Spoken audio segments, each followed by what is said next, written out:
Yeah, the way I make pots, it doesn't come out of that formless lump of clay. I was originally a stoneware potter of more practical things, like the pieces you see around me now. We're in the showroom that's devoted to the stoneware part. And I've always been interested in things you could use. So I could have things at home. They were appealing to me, and things that came out of nature instead of out of a store.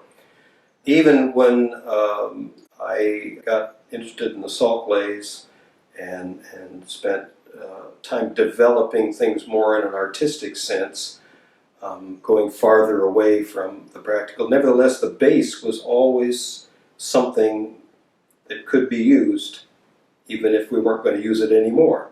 A lot of my pieces are still covered jars of one type or another, even though maybe the beauty of the thing is the important part. You're not necessarily going to put anything in it.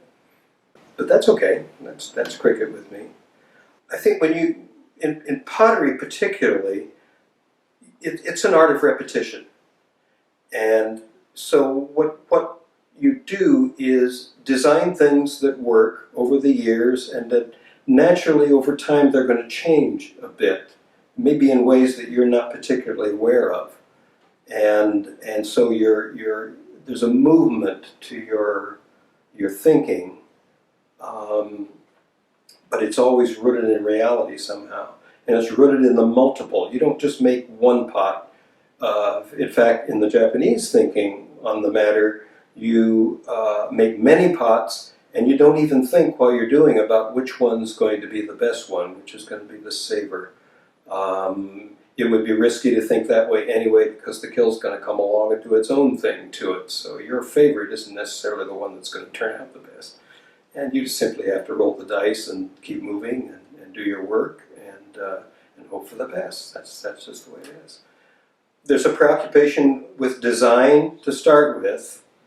I find that I may make a piece to function in a certain way and have a certain look. What I meant was that over time it shifts. Maybe it becomes its better self as you move along and make many. Maybe you're making 100 or 200 of them, and it may stretch over 10 years, something like that. And it becomes itself in an odd way, and I'm not really responsible for it. It sort of proves itself over time. So there's development hidden in there, and maybe the potter's just along for the ride.